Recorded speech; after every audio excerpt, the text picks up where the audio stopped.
Welcome to the 6 Feet for Wellbeing Show with Health Promotion Services. I'm Zara. And I'm Christine. And we're dedicating today's episode to World AIDS Day, which was yesterday, December 1st. To start off this episode, we're going to bring our resident expert in a dual segment. What's up with and unmasking well-being? Give a round of applause to our guest, Bria! Come on in. So this is What's Up with Bria Hamlet. Bria, welcome. We are so blessed to have you on this episode. Can you tell us what you do for UCSD?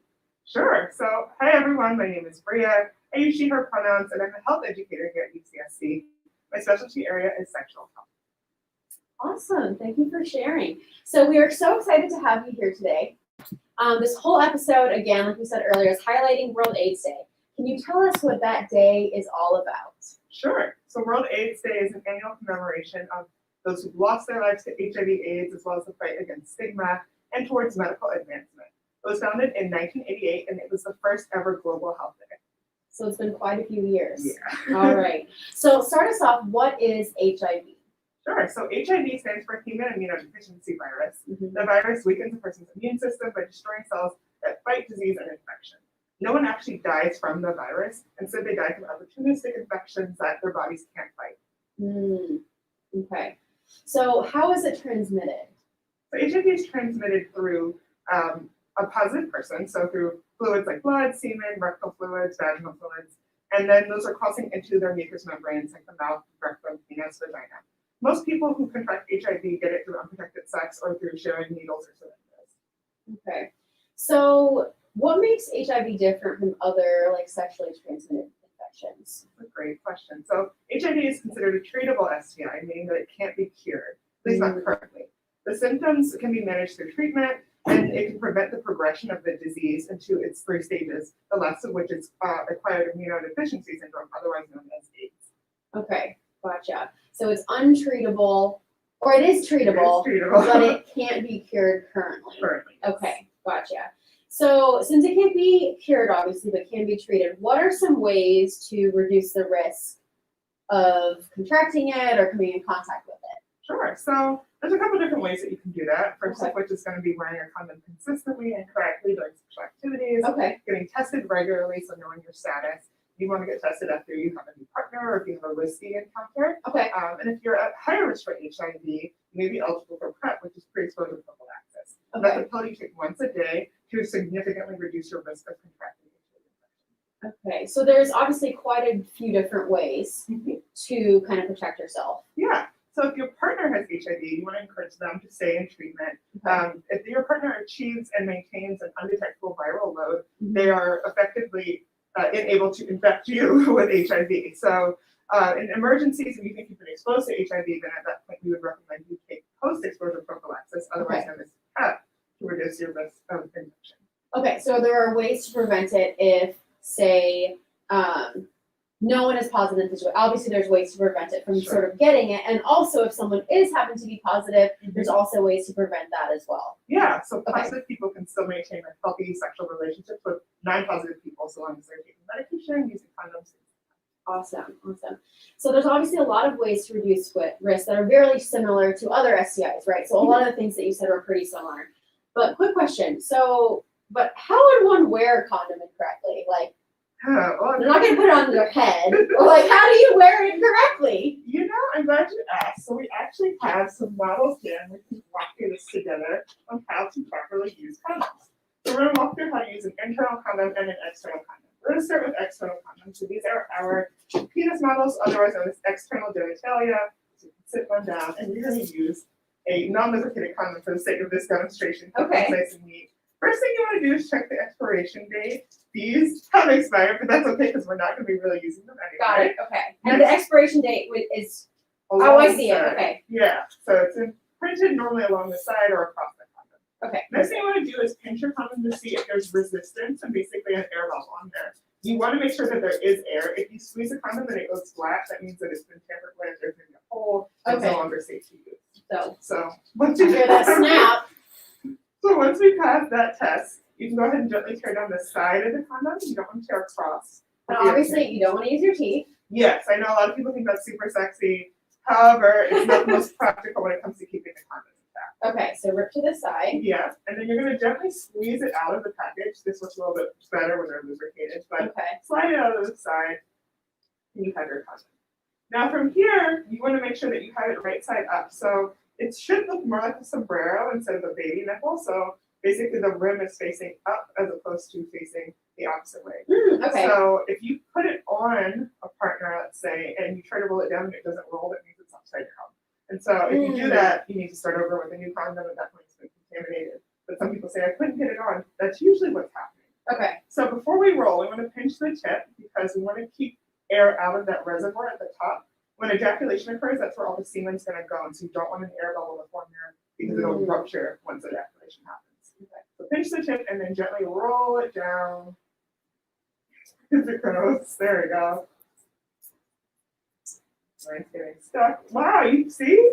That's simple. There we go.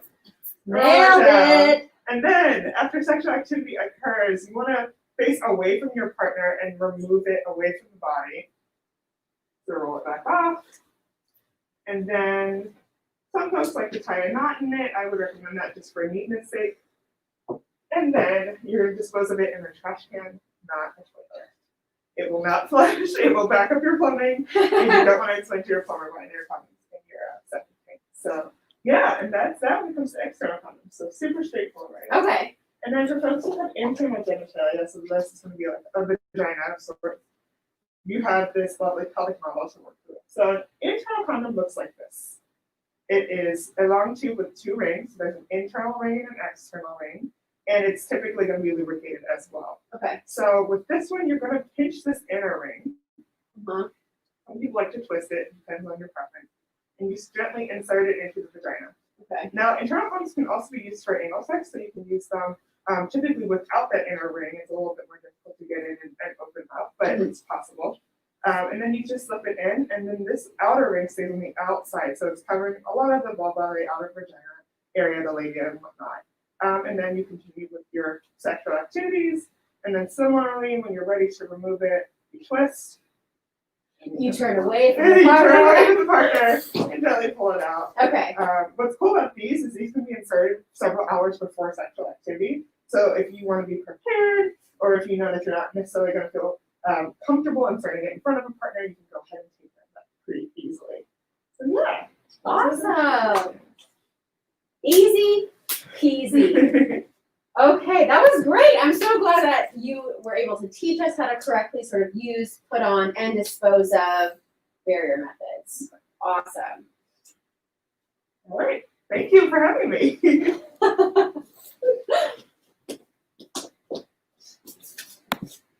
Okay, so that was a little bit of Bria. So next up, we have What's the Tea, where we are going to talk about research and some helpful strategies. So Zara, what kind of tea are we smelling today? All right. So our tea today we're drinking a fruity oolong tea. So oolong tea is a Chinese tea that is similar to green tea, but it has a little bit more caffeine and a little bit more of an earthy taste. Okay. The fruitiness of this tea adds like that really welcoming dose of sweetness to this really warm beverage, especially now that it's a little bit colder in winter and it smells amazing. I forgot my tea, so I'll have to have it after. I'm gonna get up. I do smell the dirt from here. Oolong, I'm not a huge fan of oolong because you're right, earthy, Yeah. aka dirt. But the fruitiness, yeah. the fruitiness. Will help. Okay, awesome. Well, So thank you try for letting me smell it. It does smell good, I will say that. Okay, but speaking of research, one research study that I loved learning about took place in 1992, year of my birth, across 3 small cities in Mississippi. So what these researchers did was they pulled patrons from gay clubs across the cities to find who is ranked as the most popular within the gay community that goes to those bars. Uh-huh. I just swallowed air. Okay, so once these trendsetters were found, they were then asked to attend educational sessions where they learned how to correct others' misconceptions concerning AIDS risk, recommend risk reduction strategies like keeping condoms nearby, wearing them correctly, right, kind of like what Bria just showed, avoiding sex when intoxicated, assertively refusing sort of unsafe sex conditions or coercions, and then also to just personally endorse the benefits, the importance, and the social acceptability of prevention efforts. So these popular people were trained in all of these ways, right? So after they were trained, they were then tasked with having a conversation with 14 of their peers. So that was the whole research study. So these popular people were trained, then they were sort of asked, like, go tell your friends, go tell people that you're around what you have learned, essentially. Have these conversations. So the results of the intervention actually ended up with about a 15 to 29% reduction in the proportion of men who engage in unprotected intercourse. Wow. So they obviously tested, like, what are the numbers of people that are having unprotected intercourse. From that baseline number, it was reduced 15 to 29%. Wow. So almost like a third of people that were now stopped because the popular people made it cool and they made it a thing to, like, let's wear condoms, let's use condoms, let's be protected, and all these other great informational things. This is like the influencers before influencers. Right, yes, exactly. What a great way to really increase the amount of people wanting to use protective barrier methods. Yes. So this research really is demonstrating that you can make a difference in your friend group, in your family group, your organizations that you're in, really wherever with whoever. We want to make wearing condoms, and can we start making it cool to use barrier methods and have conversations about prevention, including getting tested even? Yes, I love that call to action. So let's talk about some ways in which we can do that. So in order to do that, I think it's best that we bring back the expert, Bria. Bria, let's jump back in, bring you back in here. I'm back. Welcome back. So it's your turn with me on the hot seat. All right. So you may think that taking the time to use or put on barrier methods can make the passion go cold. However, there's a lot of ways that you can make that fun and steamy experience. Bria, what are some ways to heat up this process? Yeah, so you can definitely do a couple different things to make things sexy. So you could put the condom on your partner, or you could stimulate yourself while your partner's putting on their condom, or you could make it more fun by applying a good lubricant. So there's warming lubes, there's different sensations you can get, there's flavored lubes, just have some fun with it. This is also important when it comes to just making sure that your safer sex methods are something you actually want to use. A lot of times people buy condoms just for the sake of need and not necessarily for pleasure. Right. And that's why we have our condom concierge, which lets you try out 13 different types of condoms. To get that idea of what you actually are into. So if you want to try something super, super thin, or if you want to do like a glow in the dark condom, or we have one called Tattoo Touch, which has all these little ridges all over it, you can find something that really satisfies your particular need. And you can utilize this free service by visiting our website, UCSD, healthpromotion.ucsd.edu/condom concierge. Awesome. Thank you for sharing that. Next up, let's talk about how we can talk about testing with your hookups or partners. This conversation can feel a little awkward at times, but you will feel a lot better once you bring it up. It's either going to be awkward now, asking about it, or awkward later, finding out you or they had an STI. So we will model what a couple conversations could look like.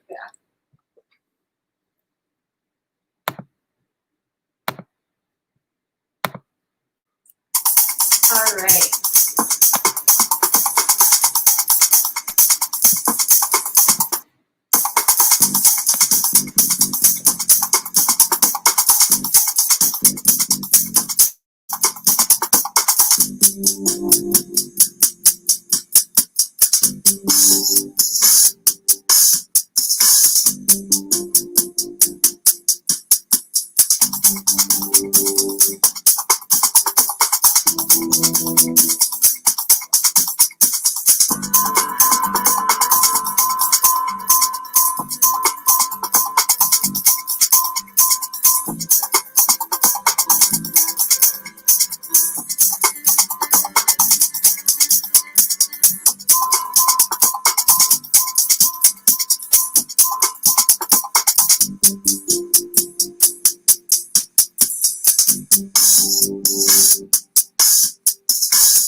So when it comes to having these conversations, you want to first just pick the best time and place for the conversation.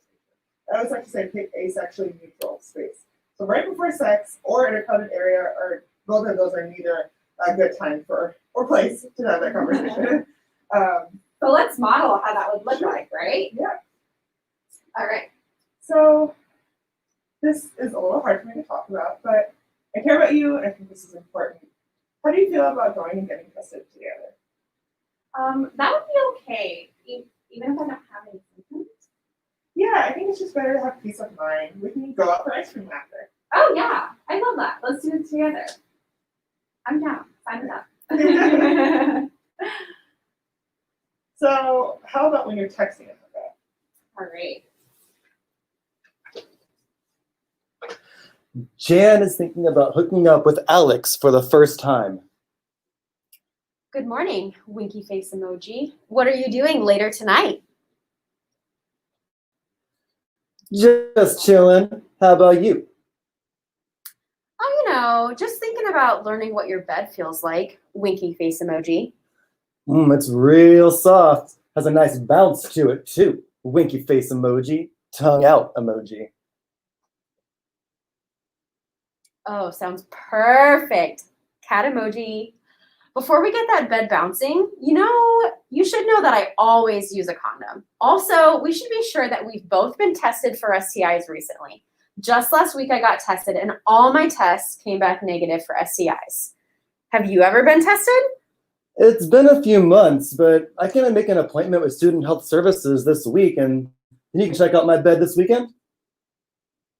Oh, can't wait, drooling face emoji. That works better for me anyway, since I have a lot of projects to work on this week. Nerd emoji. Good luck with all that. I'll stock up on some sexy supplies so we can celebrate and have fun this weekend. And scene. So these conversations are such good examples of why it's so important to have these conversations early on and communicate early on in your sexual relationships. This allows you to set your own expectations and requirements like STI testing, using condoms, and so on. Also, the more you talk about it together, the less awkward it will be. These conversations can become more fun and engaging once you and your sexual partner are on the same page. Yes, I completely agree, 100%. The other thing to keep in mind is that never pressure someone into going against themselves or their safety or guidelines. On the other side of that, always be true to yourself and don't give into pressures or against your values, rather, against your sexual life. I love that. I think that's really important, really being true to what you believe in. Thank you so much again, Bria, for being part of the show here with us. We're so happy that you were here. Thank you so much for having me. This is fun. Yes, great to see you. We'll see you back in the office. Yeah. So we want to wrap up now with some really important resources for you. Right? Yes, absolutely. So our Student Health Services and us at Health Promotion Services offer many great resources so you can practice safe sex. Yes. You can get free condoms, oral dams, lubricants. There are condom concierge that Bria mentioned earlier. You can also meet with Bria. So if you want more Bria time, you can meet with her for birth control consultations to go over some of your options. You can visit our website at healthpromotion.ucsd.edu again. And it's important it's really important to get regularly tested. And you can do this at Student Health Services. Oh, awesome. Yes, so you can do self-directed STI testing every 3 months if you are not experiencing any symptoms. You can get tested for gonorrhea, chlamydia, HIV, and syphilis. You can call the Student Health Center lab for an appointment at 858-534-3300. But if you are experiencing symptoms, don't worry, there are also same-day appointments or also urgent care. You could call 858-534-8089. All this information is obviously on the World Wide Web as well, but we thought we'd give you some numbers. And then the results for those are usually available in like 3 to 5 days. Yes. And our team also meets with all students before they begin their prep to really better support them on their safer sex journey. Yes, so here are the other resources in the community that you can take advantage of too. So there's free HIV tests, there are the Family Health Centers of San Diego and San Diego Family Care. So there are 2 places that you can go and get those tests for free. You can also visit GetTested.CDC.GOV for testing facilities in your area. So just a handful of other things as well. So if you don't live in the San Diego area, that's a really great resource to go to. I know Yes. some of us might be in other areas around the country or California, right? Yeah. There's also the UC San Diego Owen Clinic, which is they provide inclusive primary care for individuals living with HIV. Some of these resources include like mental health services, nutrition services, drug and alcohol counseling, and financial counseling. So they're a UC San Diego clinic that you can really get access and resources to. So all of these are going to be added on the comments or on the banners that you see in front of you. So that's all we have, folks. Stay healthy Be well, and keep tuning in. and see you next week, Dragons. Always